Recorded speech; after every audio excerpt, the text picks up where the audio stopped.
Hello and welcome to this week's episode of the Splat Grind, because the Splat Grind stops for no one, not even E-leaders who suddenly get better at the game when they're on the other enemy team. Today I'm going to tell you my Splatoon 3 highlights from the past week. May 15th. I might not have played at all over the weekend because I was busy graduating and stuff, but I'm ready to get back into Turf War. Flounder Heights is in rotation and I'll be bringing the ink brush without the Ultra Stamp. The first battle, thankfully, was on Mako Mart. The other team had 2 Chargers. Hopefully this will be a bad team comp and they'll capsize. The battle started out fairly well. I got my killer whale in 15 seconds, like usual. Then I made it to the center and found that Toko Fukawa, the ink brush nouveau on the other team, had drawn a heart on the ground and was jumping around in the middle of it. That's cute. Die. This was going to go great. One person was actively throwing. Unfortunately, the Chargers were pretty good, especially Rubulin, the E-leader, and Toko Fukawa, despite their shenanigans, was evading capture by me specifically. Over the course of the last minute, we gradually let the lead slip away until we lost by 18%, and Toko Fukawa got the most splats out of anyone in the lobby, so I don't know what they were doing, but it was working. The lobby dissolved and I went back in Mako Mart. The other team on my team were Aldagj, the Tri-Slasher Nouveau, and Cosmos, the ZNF Charger from the last battle. Again, we started out with the lead and got some early splats. Evading enemies was easy enough until I ran out of ink. However, the other team had a Neo Splash-O-Matic and a Tenatech splatter shot, leading to a constant onslaught of triple ink strikes, including right next to Aldagj Tacticooler. I miraculously survived. At the end, they made it on our base and Aldagj disconnected with 10 seconds left. We lost again by 18%, but I got 1,287 points and 4 splats to 3 times splatted, and it didn't count towards my win-loss ratio. This lobby got bombed too, and when I went in a third time at the feared Flounder Heights, I didn't see anyone from the last battle, but I did see Mila, the Aerospray RG, whose entire strategy was get on our base and Booyah Bomb. Classic Aerospray gameplay, am I right? Anyway, I was on home base for a minute trying to keep their mess contained, but I made it that whole time without dying, so I'm not complaining. The strangest part was that they were the ones that The strangest part was that they were not the danger of the enemy team, so it was... The strangest part was that they were the ones in danger, so it was just Mila causing trouble. I was able to break free of home base and cover up their side as well. Despite Mila being on home base again, I might have been suffering, but we still went by 17%, and I got 4 splats to 2 times splatted. And Mila's constant base invading was actually a good thing, because covering it up got me 1,377 points, which must be the 4th or 5th most I've ever gotten. Why is it that whenever I think I'm doing good, I'm doing bad, and whenever I think I'm doing bad, I'm doing good? Well, at least I can detilt in table turf. What do you mean we're playing on box seats? May 16th. So I just saw the Sizzle season trailer, and y'all are about to see me become the first paintbrush main, and as soon as I get 5 stars on the ink brush. The first battle was on Museum d'Alfonsino. The problem with Rainmaker on Museum d'Alfonsino is that the Rainmaker starts on that spinny bar in the middle, and it's hard to get on top of it, especially when the enemy team is on top of the Rainmaker. I don't remember much of this battle. I just remember that there was a lot of dying. I tried using a Tacticooler at the last minute before we got wiped out, and we lost in 1 minute and 28 seconds. Also, Hinami with the Splash-O-Matic. How could you possibly get 8 splats in 1.5 minutes? After several minutes of matchmaking woes, I got into another battle on Museum d'Alfonsino. This time, we were able to get good footing on the spinny bar, and I had the Rainmaker first for about 4 seconds. Then the other team took it almost to the checkpoint before we stopped them. And then I had the Rainmaker, and I took it almost to the checkpoint before they stopped me. But I stopped at 69, so nice. We didn't get past that. It was mostly just trying to stop them from getting to the goal. My main beef was with the Splat Charger on the spinny bar, because as long as they were there, we wouldn't be able to advance. I ambushed them once. Then I tried to ambush them a second time, but they had jumped off, and I kept firing at them. I got my special, so not knowing what else to do, I deployed a Tacticooler and grabbed a drink, so I'd have an instant respawn for when I ultimately lost this fight, and then the game ended. Apparently, while I was distracted, the rest of the team knocked us out in 4 minutes and 10 seconds, but our team had to disconnect, so it didn't count as a loss. However, I did not fully internalize that I wasn't given a loss, so I decided I'm not losing this series here. I'm going to play Splat Zones and Open. I got my Aerospray and dropped myself into Mako Mart.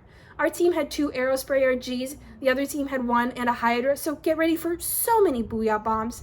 This enemy team was highly dominant, led by a very angry Octobrush, Whenever somebody got splatted, it wasn't by one person, it was by the entire team jumping them. I had to sneak around the zone trying to load my reef slider, ride it in, and see what happened. It did not work. They knocked us out in 1:55 seconds. However, I had 160 points until my next catalog level, so I decided to play just one turf war. I also got the Inkbrush Nouveau because apparently I was 200 points away from getting 3 stars. My 4th battle was on Umami Ruins. I traded off with that girl the Inkbrush Nouveau while we were both using our Ultra Stamp, so that was funny. Then I respawned and saw Purple Hell on our base. Haha, the Range Blaster was the person who seemed to be everywhere. I had to get past the enemy team and run until they were far behind me, and then Ultra Stamp my way onto their base, try to spot someone and miss, and then turn around to see the rest of my team is broken free. Now we were the ones laying on the hurt. They tried to claw their way back, but we still won by 10%, showing that literally anything can happen on Umami Ruins. I also got 8 splats to 6 times splatted. I feel like I have to say this. Every battle for the past 2 days, except for one, I've only seen the orange-purple color combination, and I've always been on the orange team. I might be cursed. May 18th, T-minus 14 days until the paintbrush drops. Apparently has a slow first swing, followed by fast swings after that, which doesn't sound too bad, but it also has Wave Breaker, which means my brush brief slider dreams have been dashed again. Anyway, it's Mini Splat Link Thursday, and the stages are Mincemeat Metalworks and Mako Mart, so it's not the worst combination. The first battle was on Mincemeat Metalworks. My side had the E-Leader, while their side had 2 variations of Splashmatic, so let's go, boys. I think my first mistake was Ultra Stamping my way to their side, surviving a triple ink strike, but dying to literally everybody else. I think I found them in a group at least twice. At least I was able to splat Goth Boy Pup one on his lonesome. While we were in the lead for most of it, the double Splashmatics were giving us a challenge. In the end, though, we were able to fight past them and win by 22%. The second battle was also on Mincemeat Metalworks. Both Splashmatics were gone and the E-Leader was still on my side. I made it to the center and found 2 squids just chilling in front of me, 1 from each team. My immediate thought was, free splat! So I splatted one of them and kept going. Then I activated my Ultra Stamp and stamped 2 people, so I already got more splats in 30 seconds than I did in that entire last battle. I'm pretty sure Bradorks, the Aerospray RG, was just there to squid party, which must be why they only got 620 points, 2 splats, and no Booyah Bombs. Definitely not classic Aerospray gameplay, except for the time they still managed to splat me despite being stuck in my ink. I knew from the moment I splatted that squid partier, this battle was going to go downhill for me because Toko Fukawa was a squid partier and they got 9 splats. Anyway, I saw an inkjet get splatted out of the air and we won by 9%. I was hoping the third battle would be on Mako Mart because why does it always give me the same stage 3 times in a row?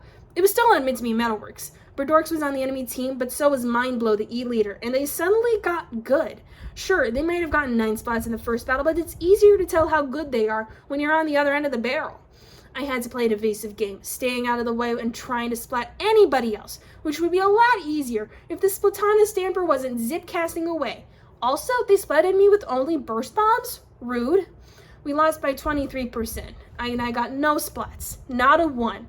Mindblow would get to me first. The second battle was orange versus purple, and I was orange again. I truly am cursed. May 19th, T-minus 13 days until the paintbrush drops. There's a big run scheduled for June 9th on Undertow Spillway, which I know is going to be hell on high tide. There's also an extra work scheduled for June 30th, now with a solo option. Hopefully I'll have Wi-Fi for this one. Anyway, Salmon Run on Marooner's Bay, with 3 weapons I'm not entirely confident with.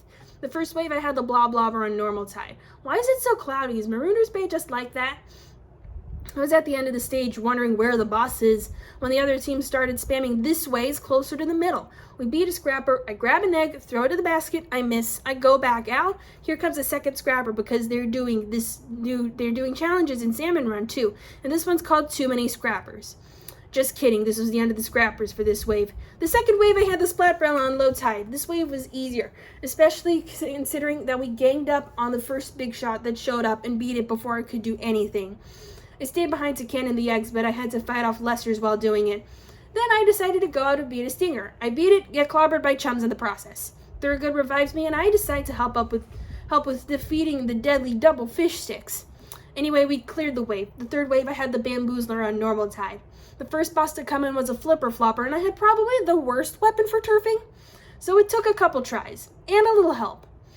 This was another one of those waves where the bosses just kept multiplying. You beat a Moz, another comes in. You beat a Flyfish, here comes another. This steel eel's not tracking you, but this one is. Good luck getting that egg in the basket. We made it to the end with 50 eggs out of 34. So if you'll excuse me, I'm going to jump off the boat to avoid this Flyfish missile. And that's when Kozunu showed up. I don't know what everybody else's meters were at, but I just got here. On the bright side, I had the Splattershot Pro, which is the weapon I feel most confident with. Then we were hit with a Stinger and a Flyfish right at the beginning. My plan was to beat the Stinger while everyone else beat the Flyfish. Once I get the Stinger eggs thrown at Kohozuna, I swam over to where the Flyfish once was, and the Kohozuna was sitting right on top of it.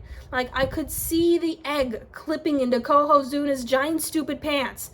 I was trying to get that egg while also trying not to get crushed. I did get crushed, but I also got the egg after I got revived, so take that.